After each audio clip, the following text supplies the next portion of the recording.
Oh, well, would you look at that? It seems as if another legislator in the state of California is trying to ban the sale of ghost guns. This time it's coming from a San Francisco supervisor.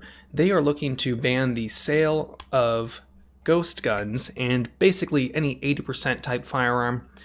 But it seems like their logic might be flawed. I know, shocking, right? Well, we're going to talk about that in just a second, but first I want to say thank you to one of the companies that has supported me recently and in the past. I want to say thank you to 80% Arms. They've been a big supporter of the channel. They are based out of California, and they are doing a whole lot when it comes to assisting litigation battling the ban on homemade firearms. For those of you that are unaware, there is currently an assault that is currently being attacked on the entire home-built, personally manufactured firearms industry when it comes to the ATF. Now, we'll talk about that more at a later date because as of right now, you can't actually make a public comment on that whole ATF stuff, but if you want to support me and support 80% Arms, maybe, there's some links to some things in the description in the link tree link.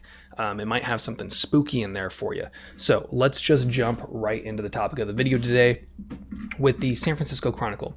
SF supervisor looks to ban untraceable ghost guns. Now, they always put this in quotes, and it's kind of weird because when they put it in quotes, it makes it seem as if they don't believe it's a real term, and I don't really think it's a real term either, but they're the ones that are trying to be saying that these are a real issue, and when you put it in quotes, it kind of makes it seem like, if I say assault weapon or ghost gun, when I say that, it's because, I'm kind of putting it in quotes like saying those are their words. I don't necessarily agree with this, so it's interesting to see this used here in that same context. Over the past year, self-assembled and untraceable ghost guns have increasingly turned up in the aftermath of Bay Area robberies, gang shootings, and homicide, sought out by criminals who can buy them without a background check and have them legally shipped to almost anywhere in the US. Well, here's the thing. When it comes to ghost guns, what a ghost gun really is one of many things. Typically, it's in the form of a firearm that is stolen and then the serial number has been removed.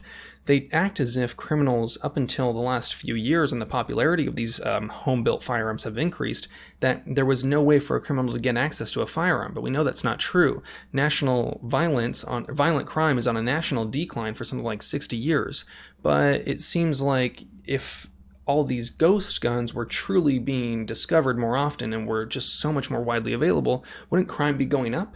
That's their logic, right? Less ghost guns, less crime. But we know that's not how it works, so we'll talk about more of that in just a minute.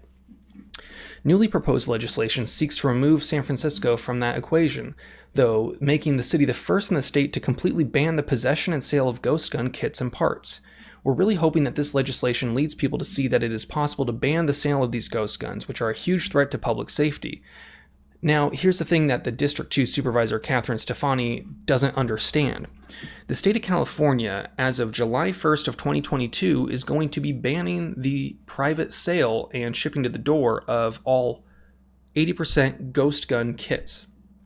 July 1st of 2022, a bill goes into effect that is going to be banning the private sale and just home ordering of these 80% firearms. So if you're in the market for them and interested in them, I would definitely recommend checking out the link in the description, the link tree link, and checking that out prior to that date. So the state of California has already figured this out. They've already tried, and they are already in the process of banning these firearm precursor parts, which I believe is the term that the state actually uses to define them.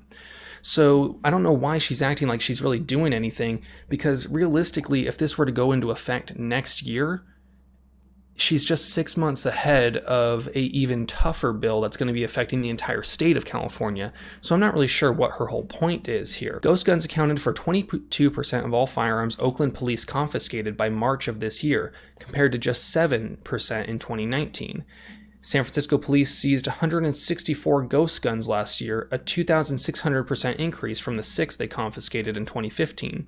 Now, it's pretty interesting to show how they use the stats here. So, talk about ghost guns, and then they say in Oakland, 22% of the firearms that they confiscated by March of this year were ghost guns, compared to the 7% in 2019. So, they're using, 22% of all firearms that they confiscated by March of this year. So in 4 months of this year, Oakland police had 22% of them were ghost guns, compared to just 7% in 2019. So in all of 2019, so it's kind of weird how they're using the statistics. In one part, they use the actual number, and then in one part, they use the the percentages, and then they're using various points of time in the year. I really just don't understand. And, so they're using this year of 2021 and then comparing it to 2019. Why wouldn't they compare it to 2020? And then in here for San Francisco, they say 164 ghost guns last year, which is a 26,000 or 2,600% increase from the 6 they confiscated in 2015. Why are they comparing by using raw number, percent increase, 2015, 2019, 2021 for the first 4 months, using percentages here, raw numbers here, percent. It's truly, this shows that they are trying to be as misleading as possible, because you can look at the same stats as someone else, but you position it in a different way and it sounds a lot worse. And we'll talk about that in just a minute as well when we talk about actual homicide rates. In 2020, 44% of the guns recovered used in San Francisco homicides were ghost guns, compared to the 6% in 2019. Now, this is obviously because, we don't have the total 2021 murder. It's a lot easier to look at the stats on a previous year than an active year going on right now. So in 2020, 44% of the guns recovered in the homicides. So when there was a homicide in San Francisco and they recovered a gun, and so when there was a homicide in San Francisco in 2019 or 2020, and then a gun was used, and then they were able to find and recover the firearm that was actually used in that crime, 44% of the recovered guns were ghost guns, compared to 6% in 2019. Now, this is where I really think we want to look at some of the stats. So I have here the homicides per year from 2009 to 2020. Now, it looks pretty steady, right? There's a little blip right here, but so they really talk about how there's this massive increase in homicides in San Francisco compared to last year. Well, in 2020, there was 48, right? And then in 2019, there was 41. So they're saying it was like a 30%, I don't know what the number that they were saying. They're saying it's a massive percent increase in homicides. Okay, well then also let's look at the stat that they're talking about. 44% of the firearms recovered from a homicide were ghost guns. Well, think about how many of these homicides were with a gun. Think about how few times they would actually recover the firearm. A 44% of the recovered firearms from these 48 potential homicides, most of which probably weren't with guns, or a majority of which probably weren't with guns. I don't know. You would think that they would have used the actual numbers if the actual numbers made a lot more sense. Because up in this paragraph, they start talking about the actual numbers of ghost guns seized. This isn't even in the commission of any other crime. They're just saying that in general, they seized 164 ghost guns. That doesn't mean 164 potential murderers were stopped with a ghost gun. I talked about this last year when we talked about how many Californians weren't able to get a firearm because the state system was taking too long and denying people improperly. Meaning that for some people, the only way for them to defend themselves would be to break the law. So 164 people. We don't know how many of those people were actually violent. We don't know how many of those people were going to use that firearm for anything other than good, honest, lawful self-defense. Maybe they were unjustly denied. Maybe having a marijuana charge from the 1980s was a reason that they couldn't have a gun, so they chose to take matters in their own hands and take that risk of being able to protect themselves. And then, they happen to get stopped by a cop. Cop sees them.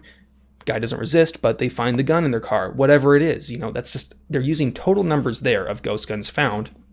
But then they're talking about the violent crime rate and these 44 percentages. It's probably because maybe only a few were ghost guns. And obviously any number of murders in the world is bad, but we have to look at things at kind of like a macro level with actual numbers, and they're not giving us those numbers. So if you look at 48 homicides, they're saying that last year was super deadly, last year was insane, and that ghost guns are the problem. If we stop ghost guns, we can stop this massive increase from 2019 to 2020 homicides, because, if we look at the last 2 years, 2020 and 2019, we're on an uphill increase, right? But that's not really how it works. So in 2020, there were 48 homicides in San Francisco. Out of the since 2009, there were only 1, 2, 3, only 4 years since 2009 where there were less homicides than 2020. 1 year was the same in 2013, but we look, there were only the past 2 years from 2018 and 2019, there was a small amount less murders, 41, 46 compared to the 48. But then in 2017, there was 56, and 2016, there was 58. And those were actually the years that some of California's biggest gun control went into effect. So which is it? Does it actually matter? Can we look at these tiny increases over small periods of time to actually tell us where crime is going? I don't really think so. And I think that these stats that they're providing you are very misleading. So then they talk about how they want to ban them all, and that currently to remain on the right side of the law, those who buy and put together ghost guns currently have 10 days to register with the U.S. Department of Justice to get a serial number. So they're talking about the California system right now. The thing about the state of California, when it comes to these ghost guns, there's no such thing if you're actually complying with the law. So they're saying you buy these ghost guns, but then if you're complying with the law, you're not making it a ghost gun because you're putting a serial number on it, applying for a serial number, and then after you get that serial number and documentation, you can put that on the gun, and then you can create the firearm. You're not creating that firearm, then applying. You have to ask permission in the state of California to legally build one of these guns. This subjects owners to the same background check as any other gun, but unsurprisingly, there's been little compliance. Now, here's the funniest part about this. Let me show you two things. Okay, sorry future me who has to edit out that cut. But so they're talking about these ghost gun kits in reference to 80%, like the 80% arms or the polymer 80. Now, in the state of California, I legally 3D printed this AR-15 lower receiver. The means that they are wishing to close this stopgap would only affect the people who wish to manufacture a self-built firearm from a kit like one of these, where I had a 80% arms lower receiver that was metal, that I applied for a serial number, got that serial number. Sorry, I'm out of breath. I ran up and down the stairs super fast. Once I got that serial number, I then machined it out, got it put on the gun, told the state, hey, sent them some photos, and boom, there we are. I created a legal firearm in the state of California. They're trying to stop all of that because they think that many people are going out and acquiring these ghost gun kits and manufacturing them illegally. And yes, if this passed, for the very brief period of time in between the statewide ban of these kits goes into effect to the time that theirs goes into effect, it would be a little bit harder for some people to do that. However, it is currently not illegal to go out and buy a 3D printer off Amazon, which I have linked in my Linktree link, and then buy a spool of filament. It would not be illegal to do both of those things. It would be illegal to then print your lower without going through the proper steps with the state. But this ban wouldn't actually stop people from 3D printing guns. I don't know. It kind of seems like it's not going to do anything. So the bill has obvious limitations, one of which they have actually no clue about because they don't actually mention 3D printing at all in here. Just like the buyers can cross state lines to skirt California's strict gun laws, they could also ship their ghost gun parts to another address in a neighboring city. But the problem is that these bills are going to be redundant the second that the state goes through with their laws. They then talk about how they want to see this on a federal level, but I really doubt that's ever going to happen, considering that Arizona and many other states basically said, fuck all gun control. While Shart said, I don't even know how to pronounce that name, so I'm just going to call her Shart. While Shart said any gun laws created by cities or states have to contend with laws governing surrounding jurisdictions, creating legislation around ghost guns is still an important precedent to set. Is it though? Is it really? We both know it's not really going to do anything until the state takes the really strong action that it needs to, and until the federal government takes the really strong action it needs to. Localities can at least take the steps they can, Shart said. I think it's really important. The state of California years ago already was ahead of you, so she's up there grandstanding, pounding her chest like a good gorilla, and trying to act like she's the toughest person in the room, got the biggest set of balls on her. When the state of California already did all the shit that she's doing, she's just upset that it hasn't taken effect yet. This is entirely politically grandstanding. This person is trying to advance their political career. I would not be surprised to see them run for some sort of state office. Please contact whoever you can if you live in the city of SF. tell them to not support this. But at the end of the day, the 3D printer go burr. You guys know the drill. Have fun, be safe, stay dangerous. Peace.